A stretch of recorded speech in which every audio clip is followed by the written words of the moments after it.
진짜요? 솔직히 이 수업 한다고 들어와서 몇 명이야 돼. 별거 다 사. 훌륭하다.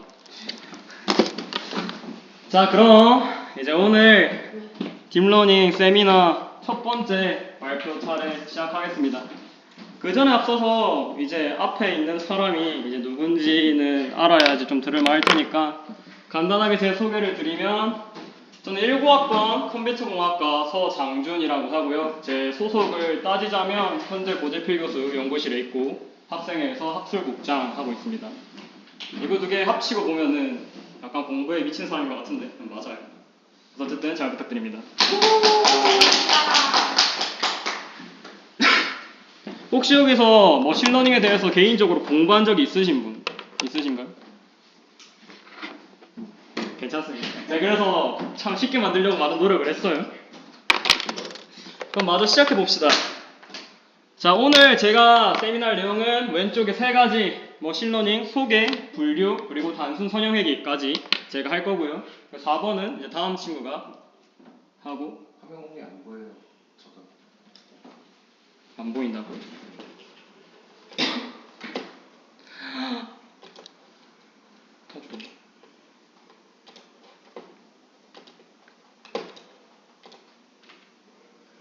그러면 이제는 보이나요? 네. 네, 그럼 시작하겠습니다. 자, 가장 먼저 머신러닝 소개입니다. 자, 머신러닝이란 무엇인가? 직접 번역을 하면 기계 학습입니다. 기계가 학습을 한다. 이 목적을 따져보면 인간이 판단을 기계한테 맡기기 위해서 만들어진 기술입니다. 이 이유는 당연히 모든 기술은 필요에 의해서 생성이 됐습니다. 인간은 태초의 탄생부터 오늘날 지금 순간까지도 인간의 고민은 항상 결정입니다.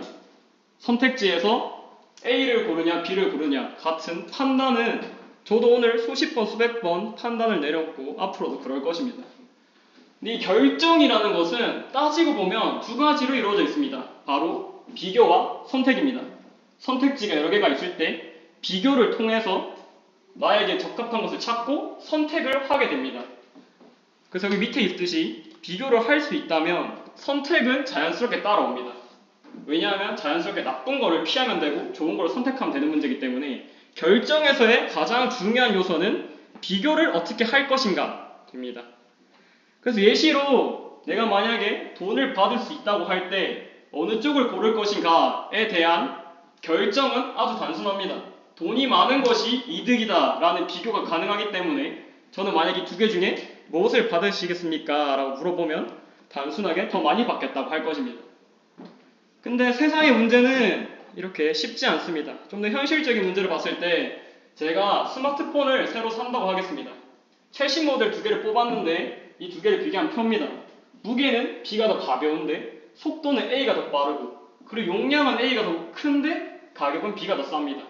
이런 식으로 앞에서 봤던 돈이 많고 적은가 한 가지의 특징이 아니라 여러 가지의 특징을 가지는데 이것이 서로 각자 장점을 가질 경우 현실의 대부분 문제가 이렇게 생겼습니다. 이럴 때 판단을 쉽게 내릴 수 없습니다. 왜냐하면 고려해야 할 것이 많기 때문입니다. 현실의 문제는 이처럼 훨씬 복잡한 것들을 고려해야 됩니다. 그리고 고려하는 방식은 매번 달라져야 합니다. 왜냐하면 주로 연락용어라 쓰는 사람은 가볍고 성능이 낮아도 만족을 할 것이지만 만약에 게임을 한다거나 프로그램을 돌리는 사람이라면 조금 무겁거나 조금 비싸더라도 고성능이 필요하겠죠. 이처럼 현실의 문제는 고려해야 될 요소가 많으며 사람에 맞게 골라야 될 대상이 다르기 때문에 결정은 상당히 어려운 일입니다. 그래서 이처럼 인류의 모두의 고민은 결정을 어떻게 할 것인가 이고 이를 위임하기 위해서 머신러닝이 탄생했다고 했죠. 그럼 머신러닝이 탄생했다는 건 그 이전에 머신이 있었다는 소리겠죠. 그래서 인간은 옛날부터 어떻게 하면 인생을 편하게 살까에 대해서 고민을 많이 했습니다. 그래서 숫자를 만들었습니다. 비교를 편하게 하기 위해서 2는 1보다 크다, 1은 2보다 작다 처럼 숫자를 만들어서 인간은 대소관계를 정의하였고 이를 통해서 쉽게 판단을 내릴 수 있게 되었습니다. 더 나아가서 손으로 계산하는 게 너무 느리니까 컴퓨터로 숫자 계산을 할 수 있게 만들어서 연산 속도를 매우 경이로운 속도로 끌어낼 수 있게 되었습니다. 저희는 오늘날 손으로 단순한 계산을 하지 않습니다. 저희는 판단을 해서 계산 수식을 만들게 되고 컴퓨터는 그런 그 수식을 이행해서 결과는 이렇습니다 하는 시대가 됐죠. 여기에서 의미하는 거는 저희는 컴퓨터를 통해서 단순한 노가다적인 계산에서 해방되었다 입니다. 근데 한 가지 남은 점은 판단은 여전히 우리가 내리고 있다 였고, 여기서 욕심이 한 걸음 더 나아가서 계산을 대신 해주는 거는 당연한 거고, 그 계산의 결과 또는 입력에 대한 판단을 네가 같이 해봐라. 그게 머신러닝의 탄생의 배경이자 의의입니다. 그래서 이 판단을 해서 한 일을 현실에 어떻게 적용할 수 있는지 제가 한번 주말에 만들어 와봤습니다. 자, 실전 활용인데 이거 보면은 이제 저희 연구실에서 키우고 있는 병아리인데 이 친구가 가끔씩 제 알약을 몇 개 빼먹어요. 그러면 근데 저는 하루 종일 애를 지켜보고 있을 수가 없어요. 저는 수업도 들어야 되고 공부도 해야 되는데 애가 이 약을 훔쳐먹는지 안 먹는지 하루 종일 보고 있을 수가 없단 말이에요. 그래서 저는 이제 머신러닝을 통해서 기계한테 이 녀석이 훔쳐먹는 거다라는 판단 기준을 학습시켜서 이 녀석을 감시할 수 있는 머신러닝 프로그램을 간단하게 만들어 보겠습니다. 앞서 말했듯이 결정, 이 녀석이 훔쳐먹는다 아닌다 라는 결정은 비교와 선택, 즉 비교를 할 수 있어야 됩니다. 기계에게 비교 기준을 알려줄 수 있어야 됩니다. 그래서 이 비교 기준을 알려주는 걸 우리는 학습이라는 표현을 씁니다. 기계가 이걸 인지하는 과정을 학습이라는 단어를 씁니다. 이 단어에 익숙해져야지 뒤에 내용이 따라갈 수 있기 때문에 중요한 내용들은 칠판에 적어가면서 하겠습니다. 그리고 이 학습을 통해서 만들어진 기계를 우리는 모델이라고 합니다.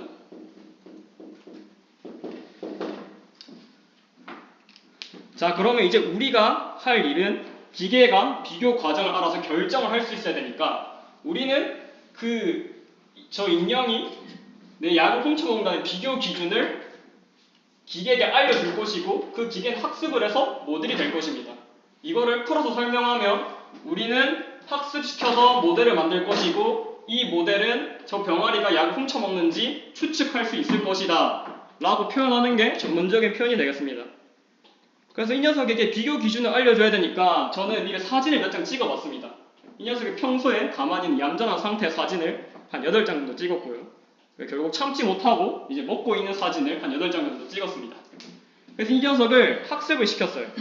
이렇게 드래그 앤 드랍으로 학습시킬 수 있는 간단한 사이트인데 여기 참는 중이라는 이름에다가 실제로 참고 있는 사진 8장을 넣었고 도둑질 중이라는 이름에다가 실제로 먹고 있는 사진을 8장 넣어서 학습을 시켰습니다. 그럼 이 녀석은 이런 형태를 띄웠을 때 참는 거구나, 이러한 이미지를 보이고 있을 때 도둑질 중이다 라는 비교 기준을 학습해서 모델이 탄생합니다. 그래서 여기 있는 이미지는 웹캠으로 실시간으로 이 두 개 중에 학습된 결과를 추론해주는 녀석입니다. 실제로 가만히 있으니까 참는 중 95%라고 나와 있고 도둑질 중에는 5%가 돼 있죠. 그리고 실제로 이제 이 녀석이 먹는 상황이 됐을 때는 도둑질 중이 100% 되는 모습을 보여주고 있습니다. 그럼 저희가 최초에 다시 처음으로 돌아가서 머신러닝이란 판단의 영역을 기계가 하는 것이라고 하였고 그 과정은 학습을 시켜서 모델을 만들고 모델은 판단을 내린다 라고 했고 그 시퀀스를 한 화면에서 확인해 본 내용입니다. 그래서 다시 정리해서 머신러닝이란 기계학습이며 기계학습이란 인간의 고유한 영역이라 여겨졌던 판단 능력을 기계한테 위임하기 위해서 만들었다.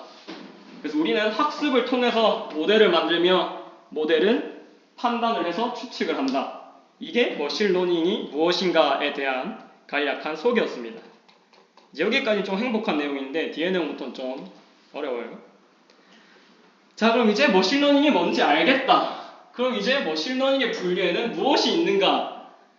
인데 아마 머신러닝에 대해서 공부를 하신 분은 좀 반갑겠지만 처음 보시는 분은 흘려드려도 돼요. 자, 일단 크게 세 가지 방향으로 나뉩니다. 첫 번째는 지도학습, 슈퍼바이즈드 러닝이라고 하고 두 번째는 비지도학습, 세 번째는 강화학습이라고 합니다. 그리고 이 수업 자료는 따로 배포될 거니까 굳이 수업 내용 급하게 안 옮겨 적으셔도 됩니다. 자, 그럼 먼저 차례차례 쉬운 거부터 하나씩 가볼게요. 이건 수식적인 것도 아니고 개념이니까 그냥 편안하게 아 그런갑다 하면서 들으시면 됩니다. 자, 가장 첫 번째 지도학습 슈퍼바이즈드 러닝이란 기계를 가르칠 때 문제와 정답을 같이 알려주는 겁니다. 사람으로 치면 그냥 문제집을 던져주고 공부하라는 거랑 똑같습니다. 그래서 일단 핵심 문제와 정답을 알려주고 학습을 시키는 거는 지도학습이다. 이 지도학습에는 또 두 가지로 분류가 됩니다. 하나는 분류라는 것이고 하나는 회기라는 것입니다. 단어가 좀 어려운데 그래서 좀 자세하게 설명을 해보겠습니다. 자, 그리고 분류를 정의를 따져보면 이렇게 되어 있습니다. 데이터에 독립변수와 종속변수가 존재하고 종속변수가 이름일 때 분류를 사용한다가 정의인데 표현이 어렵잖아요. 그래서 독립변수와 종속변수에 대해서 아마 아시는 분도 계시겠지만 모르시는 분도 계실 거기 때문에 간단하게 설명을 해보도록 하겠습니다. 독립변수는 말 그대로 이름에 독립이 들어가 있죠. 자기 자체로 고유하다는 뜻이고 종속은 말 그대로 자기 스스로 고유하지 않다. 이것이 의미하는 무엇이냐면 이 녀석은 남의 영향을 받지 않는 순수한 값입니다. 이 녀석은 다른 녀석의 영향을 받는 값이라는 뜻입니다. 이거를 표현하면 어떻게 되냐면 예를 들어 날씨, 즉 온도와 아이스크림의 판매량 그래프가 있다고 하면 아마 온도가 뭐 20도일 때, 25도일 때, 30도일 때 이거는 아이스크림의 판매량이라고 하면은 온도가 20도일 때는 뭐 12개가 팔렸고 온도가 25도일 때는 30개가 팔렸고 30도일 때는 40개가 팔렸다 라는 데이터가 존재한다고 했을 때 여기서의 독립변수는 온도입니다. 왜냐하면 온도는 그 자체로 고유하지 다른 게 영향을 받지 않거든요. 근데 아이스크림이라는 녀석은 종속 변수가 됩니다. 왜냐하면 이 녀석은 자기 스스로 결정되는 게 아니라 다른 녀석의 영향을 받아서 결정되는 값이기 때문입니다. 쉽게 표현하게 되면 원인이 되는 녀석이 독립 변수이고 그 결과로 나오는 녀석을 우리는 종속 변수라고 합니다. 그래서 이 종속 변수, 즉 결과의 값이 숫자로 나오면 우리는 회기라고 하고 그게 명사로 나오면 분류라고 합니다. 그럼 여기 문제에서 새로운 온도를 줬을 때 아이스크림이 몇 개 팔릴까를 예측하는 건 회기입니다. 값이 숫자로 나오니까. 그럼 다시 분류로 돌아가서 이 녀석은 개랑 고양이를 분류해주는 모델입니다. 이렇게 이 사진을 넣으면은 이 모델은 고양이라고 대답을 할 것이고 그리고 강아지 사진을 넣으면 강아지라고 대답을 할 것입니다.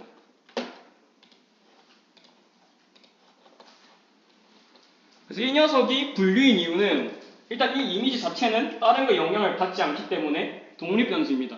근데 추측의 결과는 종속변수였죠. 종속변수가 명사로 나옵니다. 그렇기 때문에 이 모델은 분류라고 합니다. 그래서 방금 지도학습에서 봤을 때 종류는 두 가지가 있었습니다. 분류와 회기가 있다. 회기는 무엇이냐? 똑같이 원인이 되는 값과 결과가 되는 값이 존재를 하는데 결과가 숫자로 나오면 회기입니다. 제가 방금 말씀드렸던 그 예시입니다. 여기 데이터 테이블이 있고 온도와 아이스크림 판매량이 있습니다. 대충 언뜻 보면 이 결과 관계는 실제는 안 이렇겠지만 온도에 곱하기 1을 하면 판매량이 얼추 맞는 그래프를 보입니다. 그럼 새로운 값이 온도가 들어왔을 때 몇 개를 판매할까를 예측하는 것은 회기입니다. 왜냐하면 정답의 결과가 숫자로 나오니까.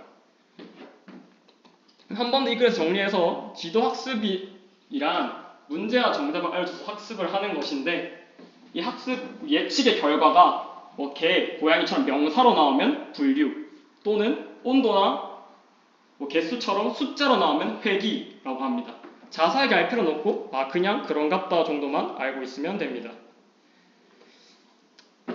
이게 분류 회기가 가능한 이유는 앞에서 말했듯이 문제와 정답을 미리 알려줘서 학습을 할 수 있기 때문입니다. 당연히 이 모델은 처음 보면은 대답을 못하겠죠. 근데 학습을 시킬 때 제가 그 삐약이 사진을 보여준 것처럼 이 고양이 사진 수백 장을 보여주면서 애는 고양이야, 애는 고양이고 애도 고양이야 라고 학습을 시켰을 것이고 그리고 이 사진은 강아지야, 애도 강아지야를 학습을 하게 돼서 이 녀석은 새로운 사진을 넣었을 때 이거는 강아지입니다, 고양이입니다 라고 명사로 말할 수 있었죠. 문제와 정답을 같이 학습했으니까. 이 녀석도 똑같습니다. 이 온도일 때 얼마가 나왔다라는 질문과 대답을 함께 학습시켰기 때문에 새로운 질문을 줬을 때 자기 이전 기록을 통해서 숫자로 대답을 할 수 있었죠. 그렇게 해서 지도학습을 통해서 회귀를 했습니다. 근데 정답이 없이 학습을 시킬 수가 있어요. 문제만 알려주는 거예요. 우리는 그걸 비지도학습이라고 합니다.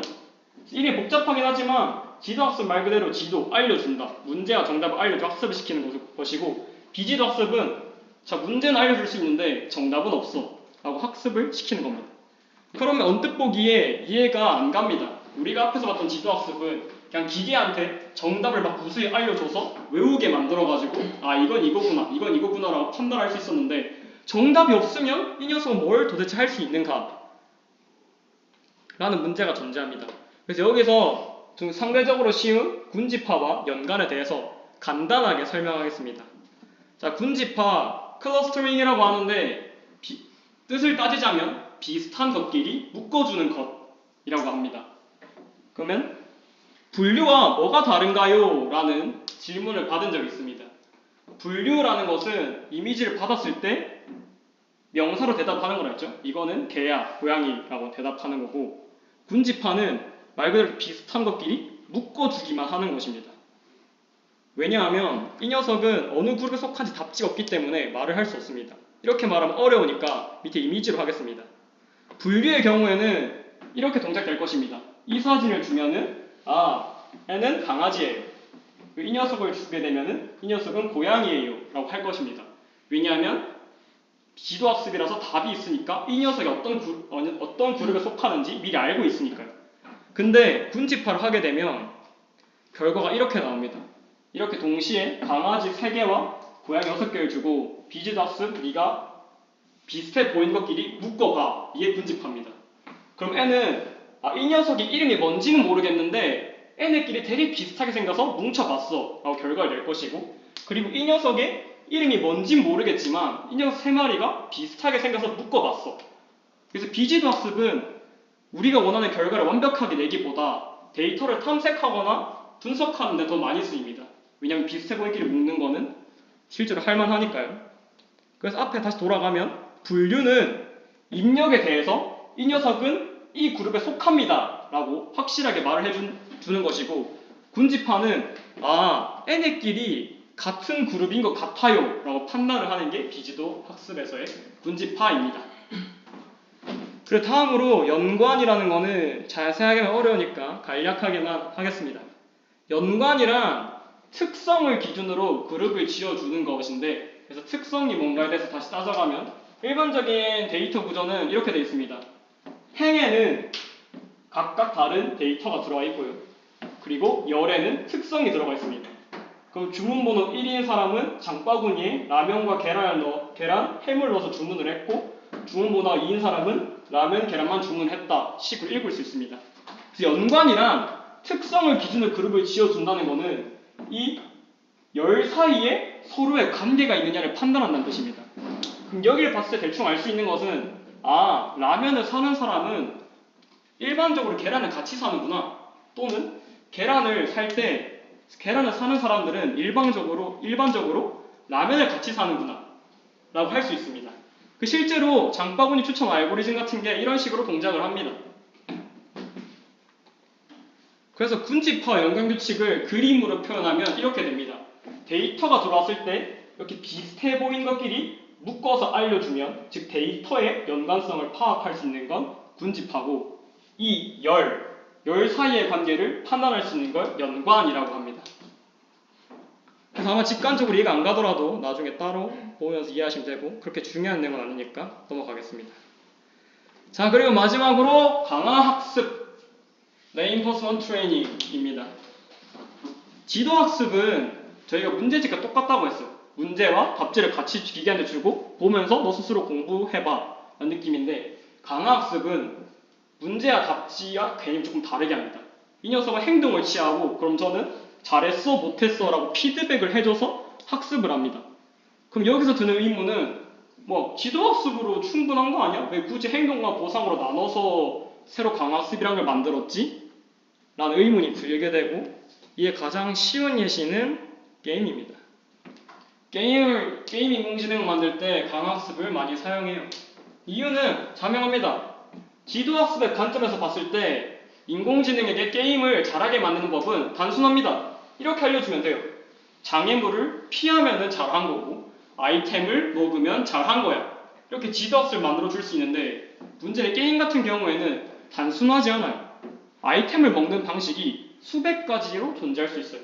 그러니까 상점에서 살 수도 있고 파밍에서 얻을 수도 있고 주울 수도 있고, 즉 그 문제와 답지에 대해서 접근 방법이 너무 다양하기 때문입니다. 장애물을 피하면 좋고 아이템 먹으면 좋다는 사실은 너무 자명하지만 게임 내에서 플레이 수 방법이 너무 다양해요.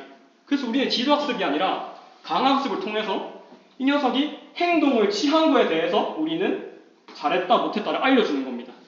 저희가 실제로 게임 실력이 느는 것도 강학습이랑 비슷해요. 그래서 게임을 하면서 이렇게 하면 죽는구나, 이렇게 하면 사는가를 반복하면서 내 눈으로 죽고 살면 피드백을 받으면서 늘지, 이렇게 하면 죽는다, 이렇게 하면 산다라고 종이에 적어서 보여주지 않잖아요. 이것처럼 그 녀석의 문제와 정답이 접근 방식이 다양할 때, 즉 쉽게 말해서 게임 같은 상황에서 강학습은 매우 유효합니다. 그래서 다시 위의 글을 봐서 차분히 정리를 해보겠습니다. 자, 판단의 영역을 기계에게 알려주는 것을 기계학습이라고 한다. 크게 세 가지가 있는데 첫 번째 지도학습은 문제지와 답지를 둘 다 알려주고 학습을 시킨다. 이 녀석이 대답을 할 때 개, 고양이처럼 명사로 대답을 하는 모델은 분류 모델이고 27, 38, 114처럼 숫자로 말하는 모델은 회귀이다. 그리고 답지를 안 알려준 학습이 있는데 그건 우리는 비지도 학습이라고 부른다. 비지도 학습에는 답지가 없기 때문에 명확하게 판단을 할 수 없고 비슷한 것끼리 묶어준 역할을 할 수 있다. 그래서 비슷한 데이터끼리 n은 비슷하게 생겼어요 라고 이런 식으로 데이터끼리 뭉쳐주는 걸 군집화라고 하고, 방금 장바구니 예시처럼 특성에 가지는 관계, 라면을 산 사람은 일반적으로 계란을 사요. 이런 식으로 특성에 관한 관계를 파악하는 것을 연관이라고 합니다. 그럼 마지막으로 강화학습이란 문제와 답지가 아니라 행동을 취한 거에 대한 피드백을 통해서 이 녀석이 좁은 방향으로 행동할 수 있게 학습시키는 것을 강학습이라고 합니다. 실제로 현재 입장에서 보면 이 그래프로 표현이 다 안 됩니다. 이게 가장 기본적이고 이거를 이해해야지 다른 내용을 갈 수 있다 생각하기 때문에 만약에 진지하게 공부를 하겠다고 하면 이 사진을 띄워놓고 혼자서 말로 이게 어떤 특성을 가진지 무엇인지 말을 할 수 있게 공부를 하시면 좋을 것 같습니다. 그래서 이 내용은 틀린 부분이 많긴 한데 인터넷에서 괜찮아서 가져왔어요. 머신러닝을 사용할 때 어떤 식으로 지도를 가져갈 것인가. 가장 처음에는 이겁니다. 이때까지의 과거의 데이터를 가지고 있나요? 해서 데이터가 없다면 여기로 갑니다. 근데 보상을 측정할 수 있는 환경이 되나요? 하게 되면 강학습이 됩니다. 그냥 강학습은 이전 데이터 필요 없이 이 녀석이 행동할 때마다 잘했어 그건 아닌 것 같아 라고 알려주는 거니까요. 그럼 데이터가 가지고 있어요. 그리고 심지어 많이 가지고 있어요. 그리고 우리는 예측을 하고 싶은데 이제 그 예측을 비슷한 것끼리 묶고 싶다면 비지덕을 군집화로 묶어줄 수가 있고, 그리고 이 특성 사이에, 즉 장바구니에 물건을 사는 관계처럼 특성 사이의 관계를 알고 싶다면 연관부칙 학습으로 가면 됩니다. 그리고 만약에 이 추측하고 싶은 데이터가 문자다, 명사다 라고 하면은 분류로 가게 되고, 명사가 아니라 숫자를 추측하면 좋겠는데 라고 하면 회귀로 가게 됩니다. 이 내용에는 좀 틀린 점이 있지만 처음을 학습할 때는 이 정도로 충분할 것 같습니다. 그래서 1단원, 2단원 내용 금방 끝내봤는데 정리하면 머신러닝이란 무엇인가, 왜 탄생했는가에 대해서 간단하게 정리를 했고요. 그 다음으로는 머신러닝이 어떠한 분류를 가지는가에 대해서 학습을 했습니다. 정리를 하면 판단을 맡기기 위해서 머신러닝을 만들었고 크게 지도학습, 비지도학습, 강학습이 있다라고 한 줄로 정리할 수 있겠습니다. 이제 여기까지는 교양적인 내용이에요. 여기까지는 비전공자한테도 충분히 설명할 만한 내용인데 이제 여기서부터는 이제 좀 수학이 나옵니다. 근데 저도 수학 못하는 사람이라서 괜찮아요. 자, 그럼 이제 실질적으로 모델을 만드는 과정을 보겠습니다.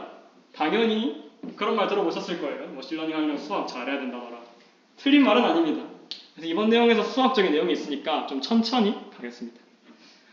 자, 가장 심플한 모델은 단순 선형회귀라는 모델이 있습니다. 이름이 좀 알아닿겠지만 그냥 그 자체로 받아들이세요. 단순 선형회귀에서 일단 단순 잘라내고 선형회귀를 봅시다. 선형회귀란 여기 내용을 읽겠습니다. 종속 변수 y와 한 개 이상의 독립 변수 xy의 선형 삼각관계를 만드는 것. 앞에 저 내용을 다시 복습을 해보자면 원인이 되는 녀석을 우리는 독립 변수라고 하고 결과가 되는 녀석을 종속 변수라고 말할 수 있다 라고 했습니다. 그러면 즉 선형핵이랑 한 개 이상의 원인이 될 수 있는 값들로 하나의 결과값을 만들어낼 수 있는 모델을 만드는 것을 선형핵이라고 합니다. 여러 개의 원인이 되는 값으로 하나의 결과를 추측할 수 있는 모델을 선형핵이 모델이라고 해요. 근데 여기서 정의를 봤을 때 한 개 이상의 원인 변수라고 했죠. 근데 단수는 이 원인이 한 개라는 소리입니다. 즉 원인이 되는 값이 한 개이고 그 원인에 따르는 결과값이 하나인 걸 만들 때 우리는 단순 선형 회귀를 한다라고 합니다. 앞에서 내용 복습하자면 회귀는 예측값이 숫자로 나오면 회귀라고 했어요. 그래서 쉽게 말하면 이렇게 표현됩니다. x값이 있을 때 y값은 얼마야? 를 알려줄 수 있는 모델이 단순 선형회귀 모델이라 할 수 있겠죠. 그래서 대표적인 예시로 이런 예제가 되게 많이 나와요. x축은 키이고 y축은 몸무게예요. 일반적으로 생각을 했을 때 체중이 높은 사람은 키가 큰 확률이 높겠죠. 체중이 적은 사람은 키가 작은 확률이 높을 거예요. 그래서 파란 점이 실제 데이터입니다. 그래서 보면은 키가 큰데도 체중이 높은데도 키가 작으신 분이 있고 체중이 엄청 낮은데도 키가 크신 분이 있어요. 물론 되게 수가 적지만. 그래서 실제 값이 파란 점이고 모델이 예측한 결과가 빨간 선입니다. 그럼 실질적으로 약간 오차가 있긴 있죠. 이런 녀석에 대해서는 거의 오차 없이 추측하긴 한데 좀 몇몇 사람들에 대해서는 모델이 예측값을 조금 다르게 말할 수 있어요. 예측값은 빨간색이니까. 그래서 저는 이걸 처음 공부했을 때 이런 생각이 들었어요. 그러면은 이렇게 예측을 하는 게 더 예측을 잘한 게 아닌가요? 왜냐하면 아까를 봤을 때는 파란색이 실제 데이터고 빨간색이 모델 예측이라고 했는데 여기 차이가 적게 나는 것도 많지만 몇 개는 차이가 꽤나 많이 나는데 이렇게 만약에 모델이 말을 할 수 있게 학습을 시키면 차이가 거의 없는데 이게 학습을 잘 된 게 아닌가요? 라는 생각이 들었습니다. 자, 정답을 말하자면 잘못된 모델입니다. 그리고 이 잘못된 상황을 표현한 단어를 이거라고 하는데 이거는 뒤에서 설명할게요. 왜 잘못됐는가에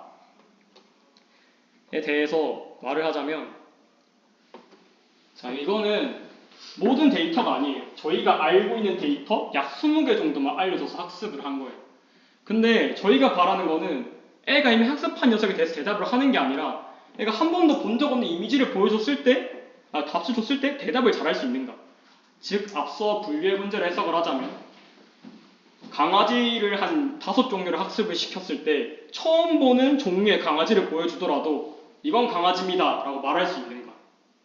그래서 우리의 모델의 목표는 현재 데이터에 딱 맞게 대답할 수 있는 녀석이 필요한 게 아니라 데이터는 분명히 일관된 특성을 가질 거니까 이 특성을 무난하게 표현할 수 있는 모델을 만들자가 목표입니다.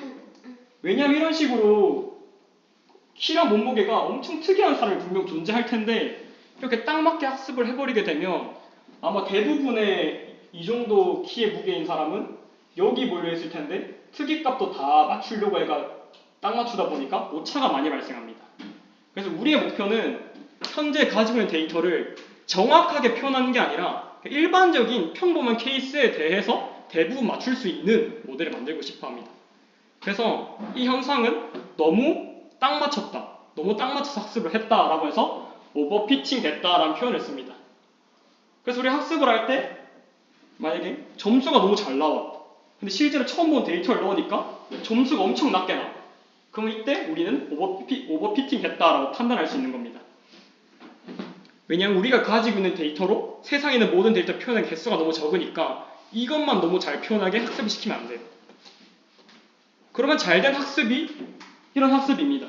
일반적인 경량성을 표현할 수 있게 학습이 된 모델. 이거 굿 PC로 적혀있죠? 학습이 잘 된 겁니다. 그래서 여기서 조금 어려울 수도 있지만 알 수 있는 내용은 뭐냐면 어느 모델의 예측값의 정답률이 100%다. 이건 현실적으로 불가능하고 좋은 모델이 아니란 소리입니다. 모든 것을 정확하게 예측했을 때는 불가능하고 우리는 오차를 감수했었더라도 대부분의 경우에 근사한 대답을 하는 모델을 원하기 때문입니다.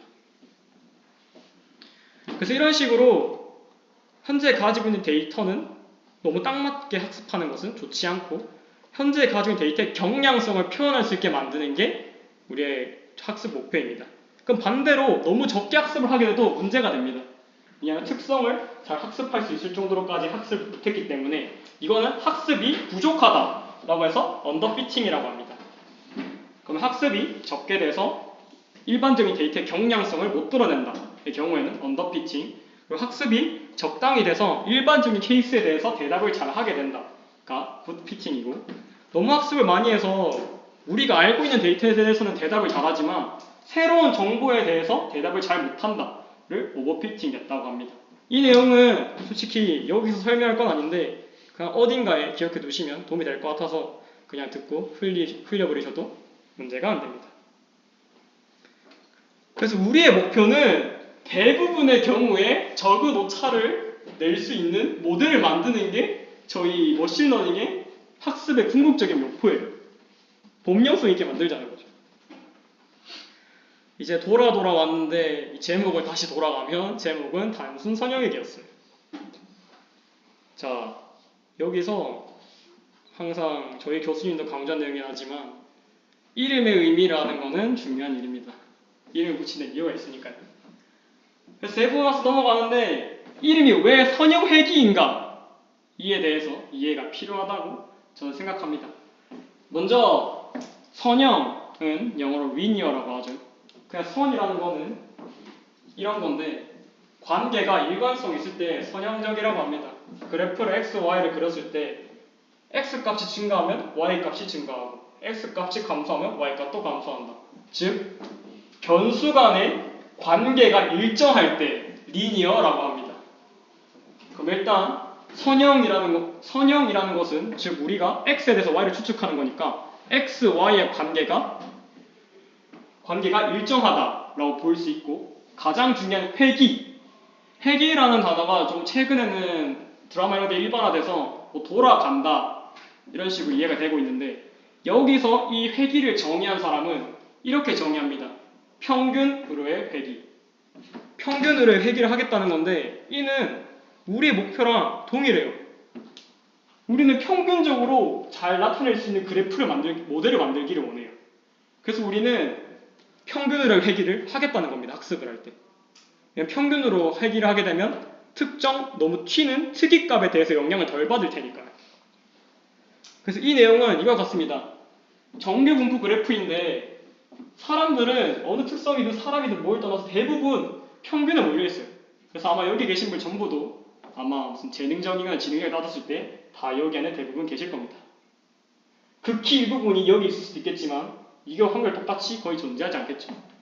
그래서 대부분의 일반적인 것들은 평균에 몰리는 경향이 있기 때문에 우리는 학습을 평균으로의 회귀로 하겠다는 겁니다. 대부분 일반적인 경향에 대해서 대답을 잘하고 싶으니까. 그럼 다시 정리해서 선형 회귀라고 한 이유는 우리는 평균으로의 회귀를 하여서 예측을 하겠다는 것이고 이 예측 입력과 결과의 관계가 일정하다가 선형 회귀입니다. 그래서 앞서 봤던 이 키 몸무게 예측은 아주 선형 회귀에 적합한 케이스입니다. 키와 몸무게는 분명 선형적인 관계를 띌 것이고 그리고 사람 특이한 케이스가 존재하겠지만 대부분 평균에 가까울 것이기 때문에 평균으로의 회귀를 하면 잘 나올 수 있다 라고 할 수 있기 때문에 이 녀석의 이름은 선형회귀입니다. 자, 그래서 이제 선형회귀의 시작은 끝이 났고 간단한 퀴즈입니다. IQ 테스트 같은 거 이런 거 나오잖아요. x가 1, 2, 3일 때 y가 3, 5, 7이다.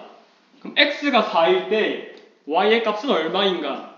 라고 제가 답을 적어놨긴 한데 일반적으로 물어보면은 한 15초 정도는 답을 말해요.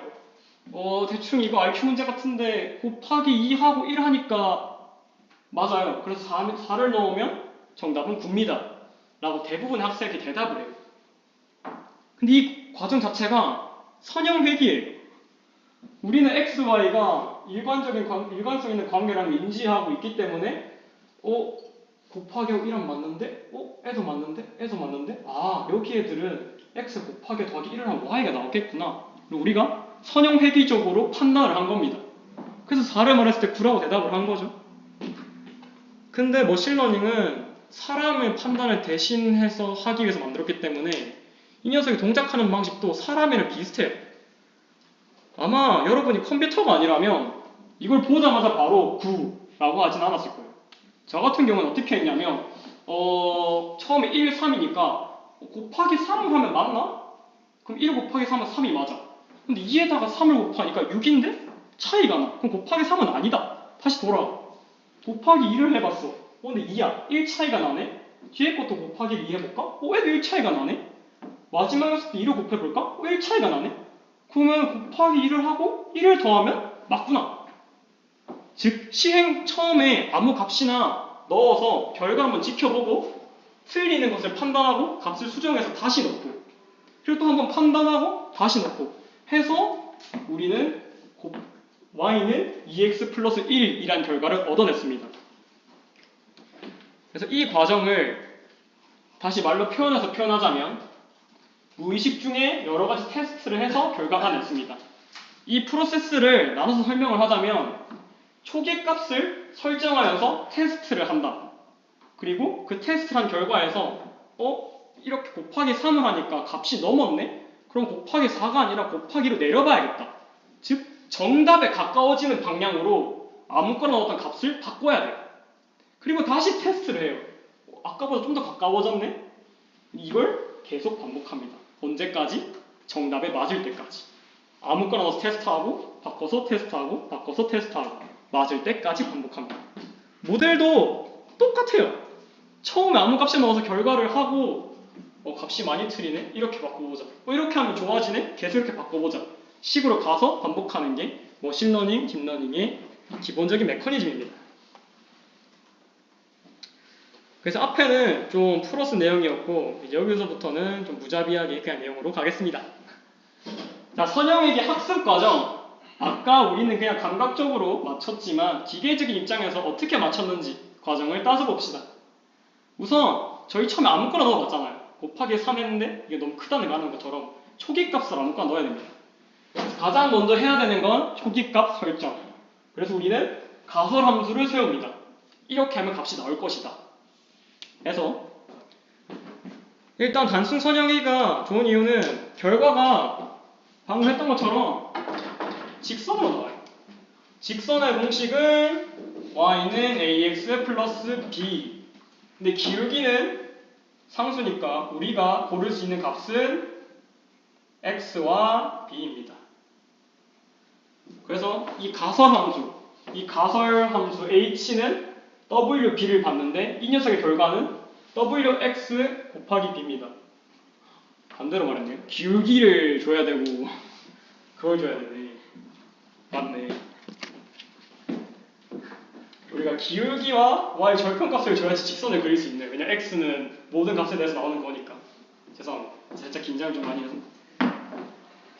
그래서 이 가설함수는 즉 직선을 해야 되기 때문에 두 가지를 받습니다. wb 기울기와 절편을 받고 이 식은 wx 플러스 b라는 가설함수가 될 거예요. 그럼 이제 저 1번 과정 이제 가설을 세웠으니까 시도를 해봐야겠죠. 일단 다시 정리하고 가면 우리의 목표는 이거예요. W가 있고 B가 1인 게 우리의 목표예요. 왜냐하면 방금 우리의 태초 목적인 이 녀석을 예측하는 거에서 우리는 미리 정답을 계산했으니까 정답은 이 녀석이다를 알고 있으니까 먼저 정답을 기억해놓고 합시다. 우리의 목표는 W를 2로 만들고 B를 1로 만들 때까지 학습시키는 거다. 자, 이제 가설에 시작하겠습니다. 처음에는 아무거나 넣어보는 거예요, 우리처럼. 그래서 초계값으로 기울기는 1, y절편은 0을 넣어보고 한번 테스트를 해봤습니다. 즉 y는 x 그래프를 테스트한 거죠. 자, 이게 일단 방금 그 데이터예요. 1일 때 3이었고 2일 때 5였고 3이었을 때 7이었고 이 점이 실제 데이터고 이거는 우리가 초기로 지정한 랜덤 값 기울기 1의 절편 2연인 값을 가설 함수에 넣어서 나온 값입니다. 그러면 이 녀석의 데이터를 잘 표현하냐? 물어보면 그렇지 않습니다. 그랬으면 이렇게 그려져야겠죠. 그래서 우리의 과정을 따져봤을 때 아무거나 놓고 값을 긍정적인 방향으로 바꾸고 다시 했죠. 그럼 이제 우리가 할 녀석은 그려졌을 때 오차를 측정할 수 있어야 되고 여기서 어느 방향으로 움직여야지 오차가 줄어들지를 알 수 있어야 됩니다. 그래서 먼저 이렇게 초계값을 넣어서 그려졌을 때 정답에 가까워지려면 차이, 오차가 줄어들어야 되고 그럼 우리가 지금 현재 목표는 W가 2에 B가 1인데 현재는 W1에 B를 0으로 넣었죠. 그럼 이 W, B를 어떤 방향으로 바꿔야 하는가? 값을 뭐 올릴 수도 있고 내릴 수도 있고 다양한데 이걸 어느 방향으로 옮길 것인가?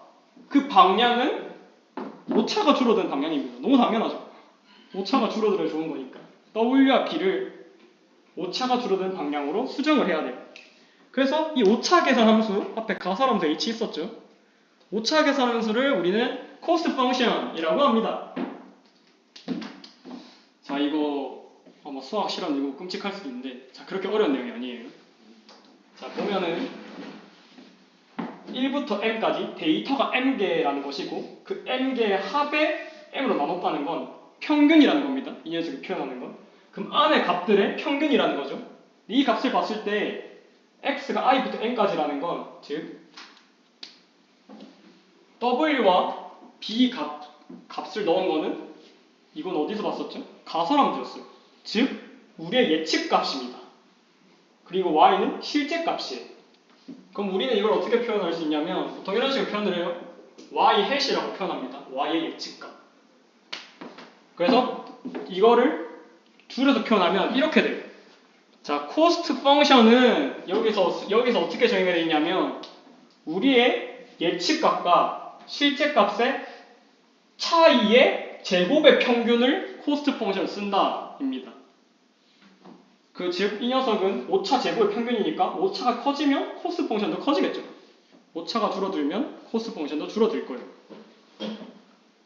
여기서 왜 굳이 제곱을 하나요? 라는 의문이 들 수 있는데 이거는 수업이 끝나고 마지막에 따로 설명하도록 하겠습니다. 굳이 떼도 상관없어요. 제곱 떼도 되고 절대값이도 되고 왜냐면 차이의 커지냐에 따라서 같이 커지면 되는 문제이기 때문에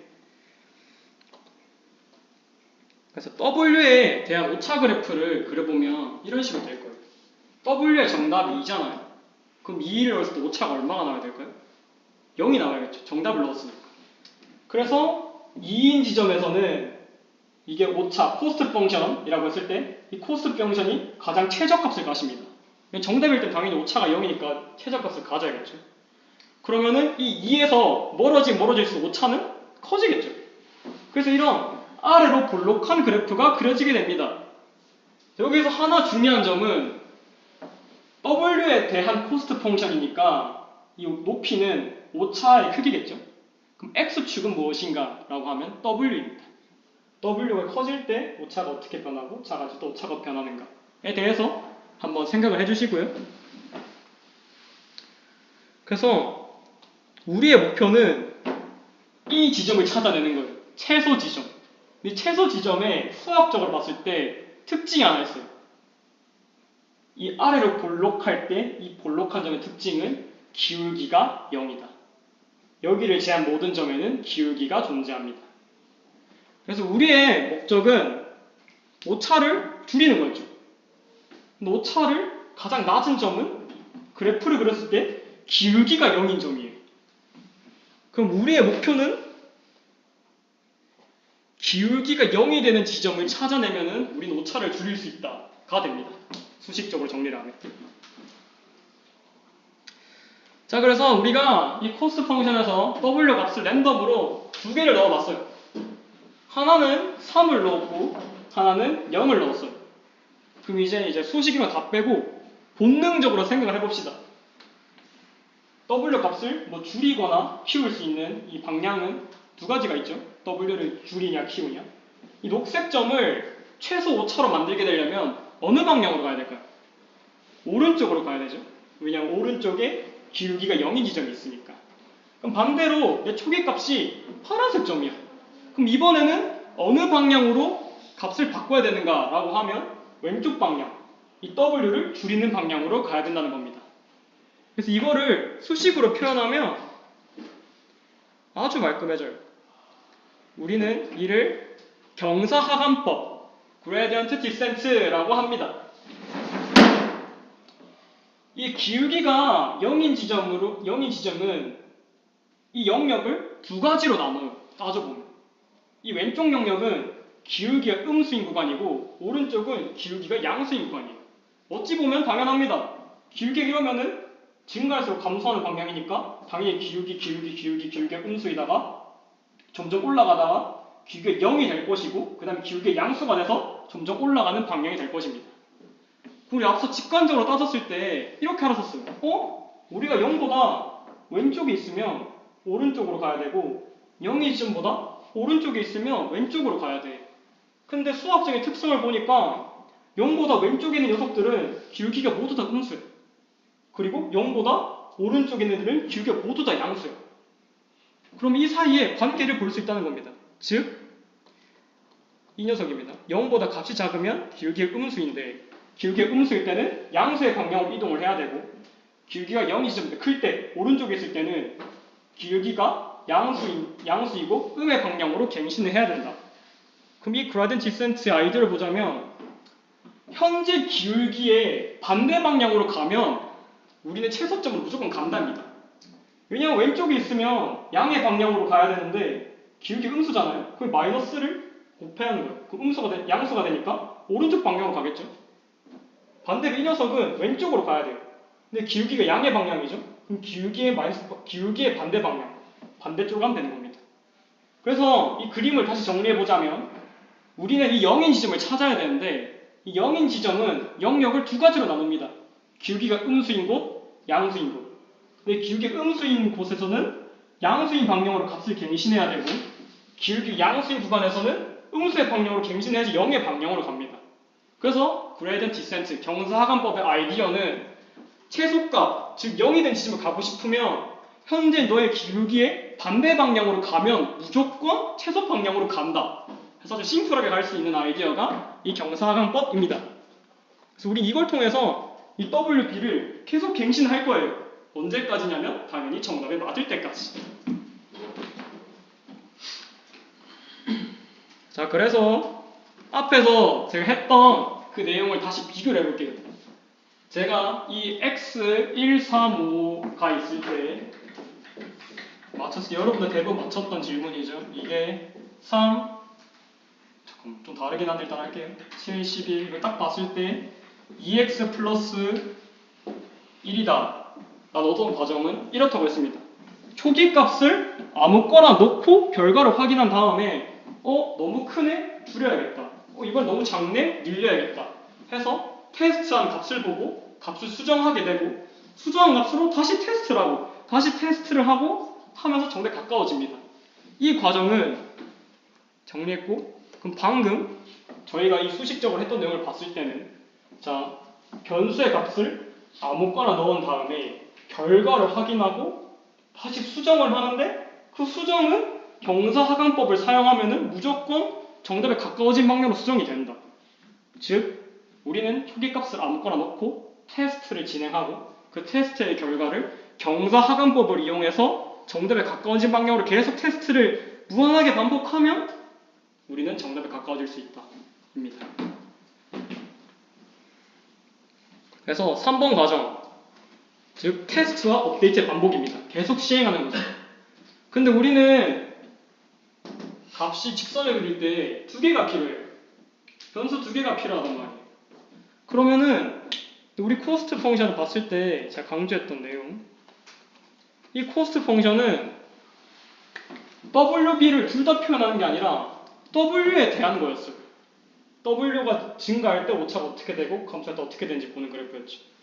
근데 이 직선을 그리려면 두 개가 필요하니까 B에 대한 코스트 펑션도 따로 계산을 해서 W가 코스트 펑션 최저값이 되는 값 2를 찾아야 되고 B를 코스트 펑션으로 해서 최저값이 되는 값을 찾아서 WB를 따로따로 찾아야 됩니다.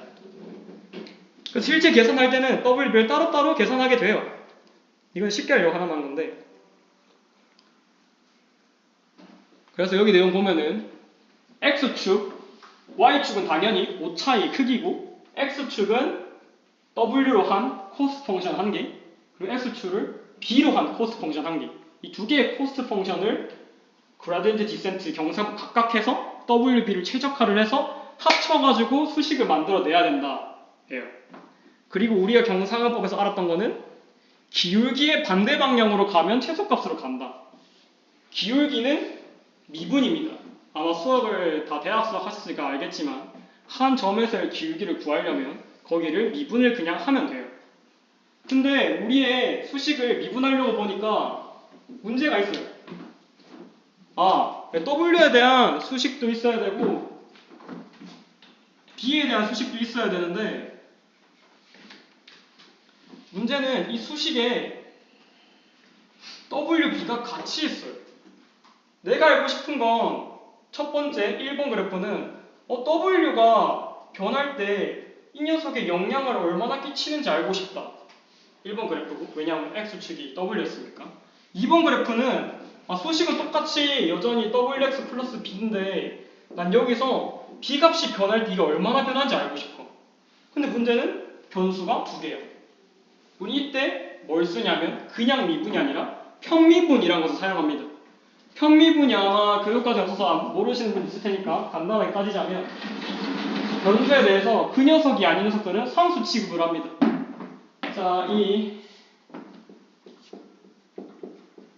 그냥 수식만 적을게요.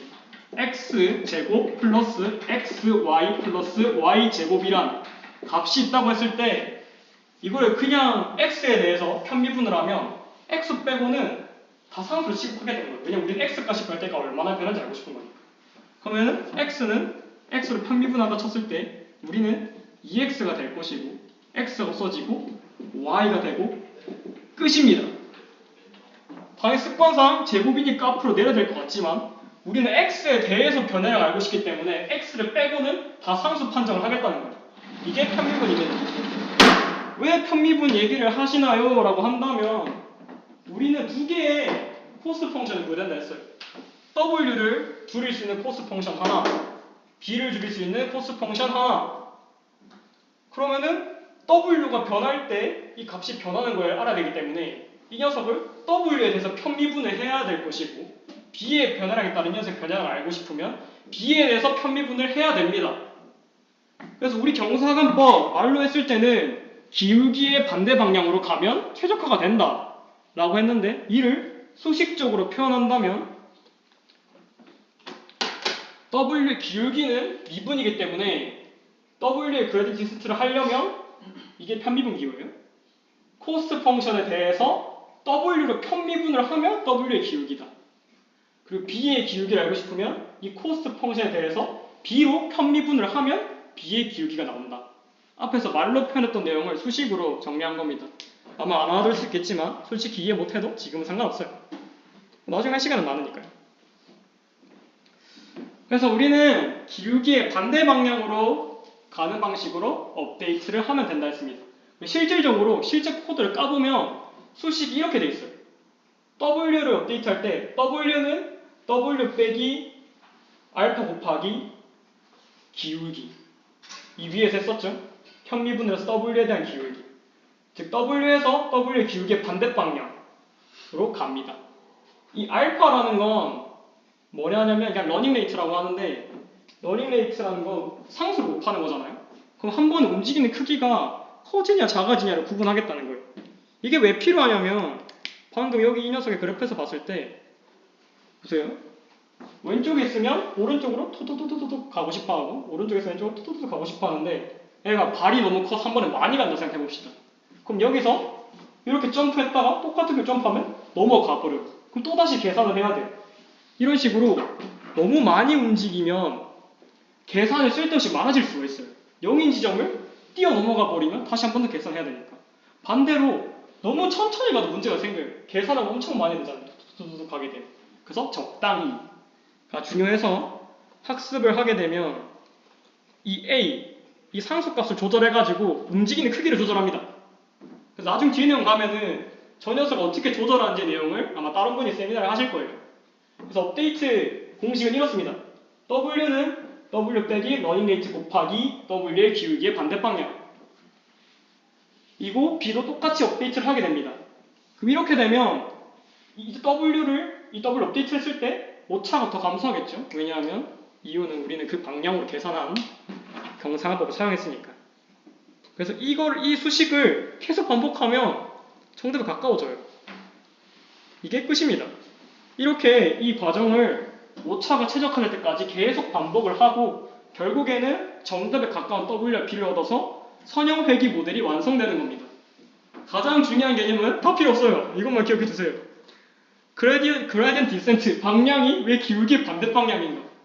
이것만 기억하셔도 아마 처음 하신 분한테 많이 남을 것 같아요. 그래서 아마 이거 2학년 2학기에 아마 정유철 교수님 공학 수업 들으면 이 내용 또 할 거예요. 자, 그럼 다시 부록 내용을 조금 하고 끝이 날 텐데 앞에서 우리는 오차 계산하는 함수 기억나시나요? 코스트 펑션? 할 때 이렇게 썼어요. 오차는 그 예측값과 실제값의 차이인 건 알겠어요. 근데 왜 제곱한 거의 평균을 구하나요? 라는 질문이 있을 수 있다 해서 제가 부록에 표현한다고 했는데 그 내용에 대해서 설명을 하겠습니다. 일단 제곱을 해야 되는 이유는 오차에 부호가 존재하면 안 돼요. 플러스 마이너스가 있으면 안 돼요. 이렇게 두 점이 있다고 했을 때 우리가 잘 학습된 모델은 초록선을 그리고 싶어 하겠죠? 잘 표현하니까. 근데 왜냐면 이렇게 오차가 0이잖아요. 파란색도 오차가 0이. 보면 여기까지 오차는 마이너스 1이고 플러스 1이니까 모델 입장에서는 차의 합이 0이 되게 만들려고? 그러면 이렇게 만들어 버릴래. 라고 할 수가 있습니다. 그래서 오차에는 부호가 있으면 안 돼요. 오차끼리 서로 상쇄를 시켜버릴 수 있기 때문에 부호를 떼버려야 됩니다. 오차를 계산할 때.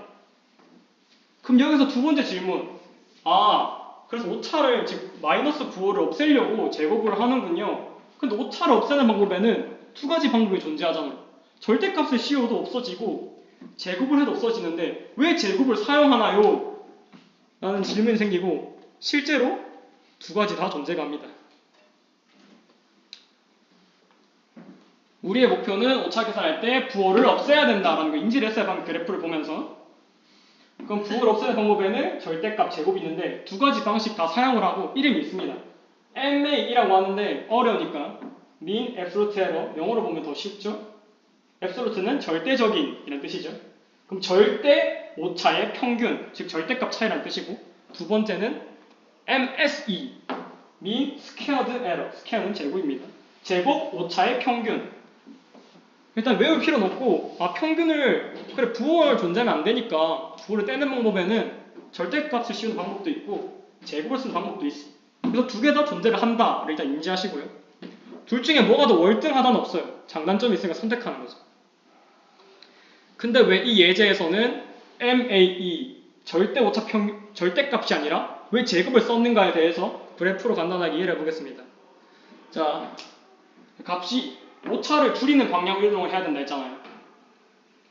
근데 절대값을 쓰게 되면 오차 크기 그대로예요. 그러면 고정적인 사이즈로 움직이게 된단 말이죠. 오차가 계속 일정할 테니까. 그러면 아까 했던 러닝 레이트가 클 때 발생할 수 있는 문제가 생기게 됩니다. 고정적으로 가게 되면 여기서 좀 천천히 가야 되는데 또 많이 움직여서 넘어갈 수가 있어요. 근데 그렇다고 너무 조금씩 가면 너무 오래 걸린다 했죠. 그래서 절대값 부호만 빼고 그대로 사용하는 방식은 넘어갈 수 있다는 가능성이 존재합니다. 그럼 우리가 바라는 건 뭐였죠? 멀리 있을 때는 성큼성큼 빠르게 가고 정답이 가까이 있을 때는 조금씩 가고 싶다. 근데 저희가 제곱을 하면 어떻게 되죠? 대부분 숫자가 커진다라고 대답을 합니다.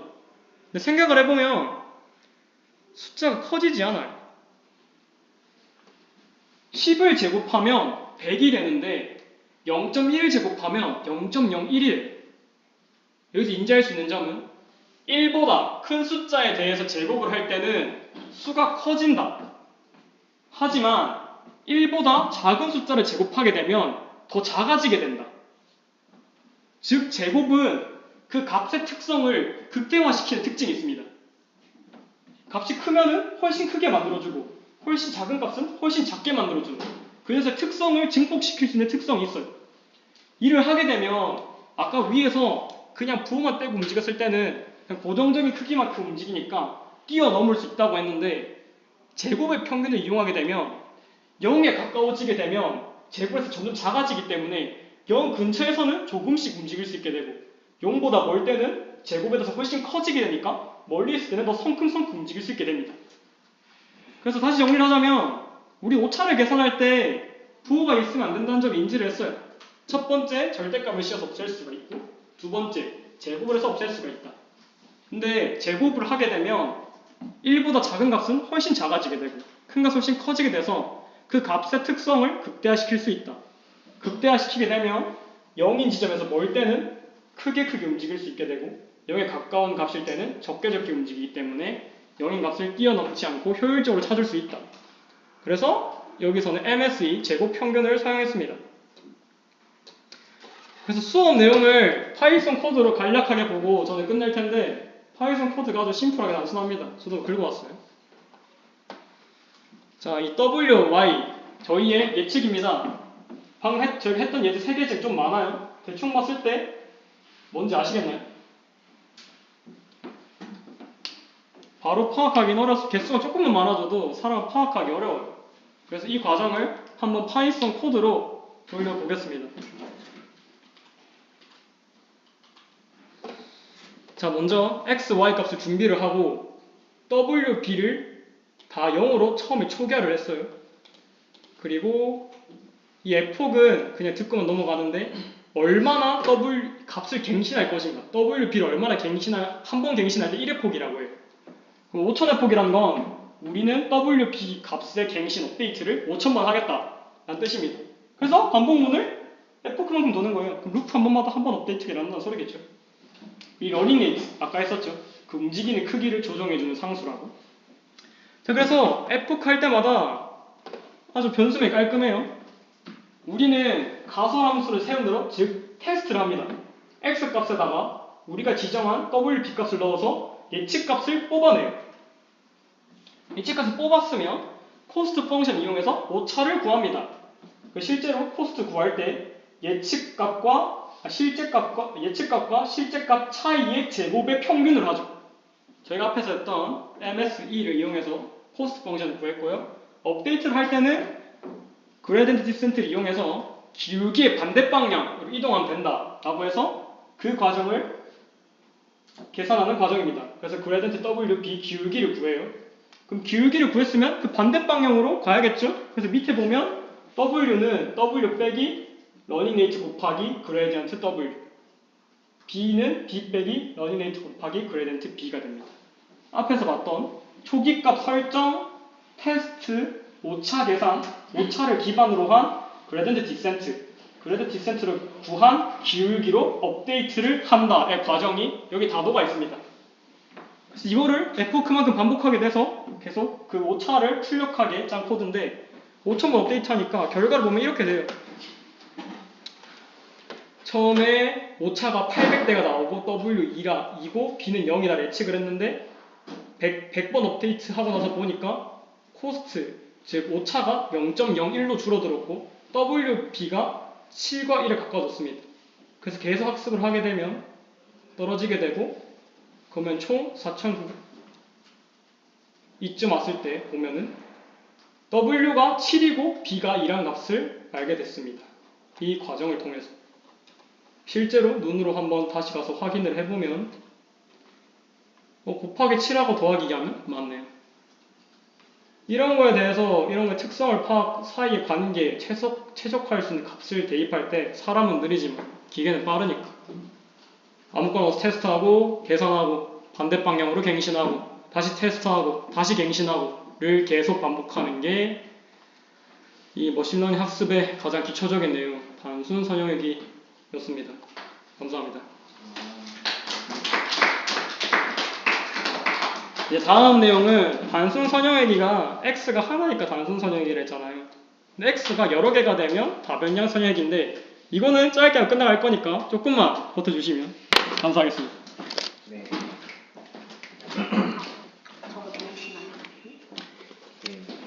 다변량 수직. 저는 이제 19학번 건공 임유빈이고요. 다변량 선형외기는 설명할 게 굉장히 짧은데, 이 서장준이가 아주 다 설명을 해놨기 때문에 간단하게 하겠습니다.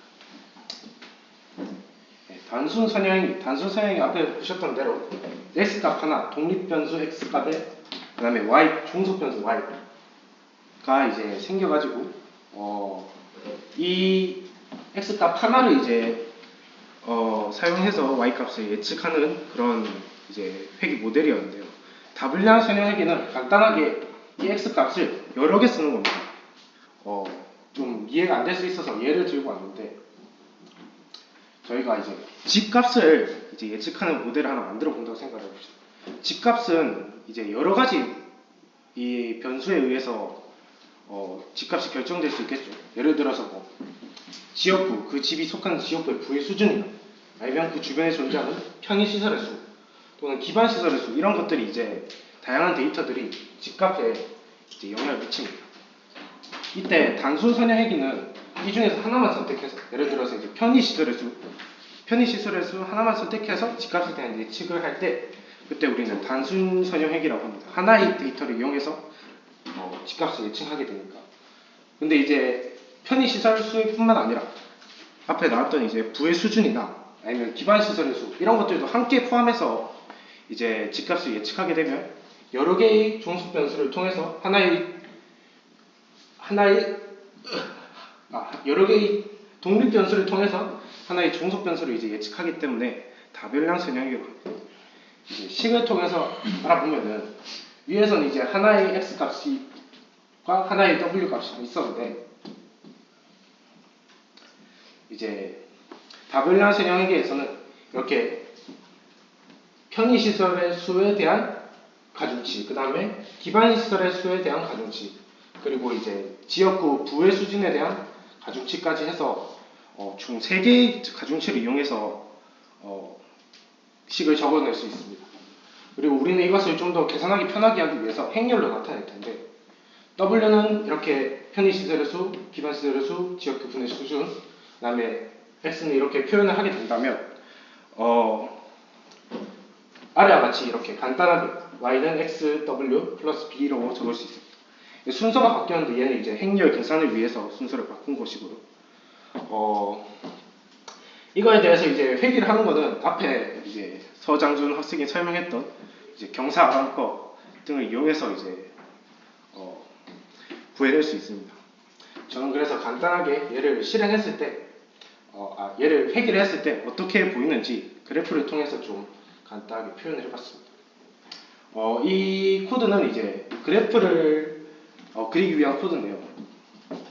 앞에서 이제 3개짜리는 3개의 x 값을 이용하게 됐다면 이제 저희가 이제 3차원 세상에 살고 있기 때문에 표현하기 좀 어렵습니다. 그래서 2개를 이용해서 한번 표현을 해볼 텐데요. 코드는 이제 다음과 같습니다. 처음에 이제 2개의 독립 변수를 이제 랜덤으로 생성해주고, 그 독립 변수에 대한 y 값을 제가 임의로 설정을 했습니다. 이제 2x, 3x2 이렇게 해서 설정했고요. 그 다음에 이거를 데이터로 만들고, 그 다음에 이제 서장준 학생이 한 거를 좀 더 간단하게 해주는 모듈이 있습니다. 이 scikit-run이라는 이 모듈에서는 이 리니어 리그레션, 앞에 말했던 선형회귀를 좀 더 간편하게 그냥 불러와서 PS를 하면은 바로 앞에 했던 행동들을 쭈르륵 자동으로 해주는 이제 모듈이 있기 때문에 이걸 사용했고요. 그 다음에 이렇게 밑에 코드는 이제 그래프를 그리는 코드들입니다. 이걸 실행을 하게 된다면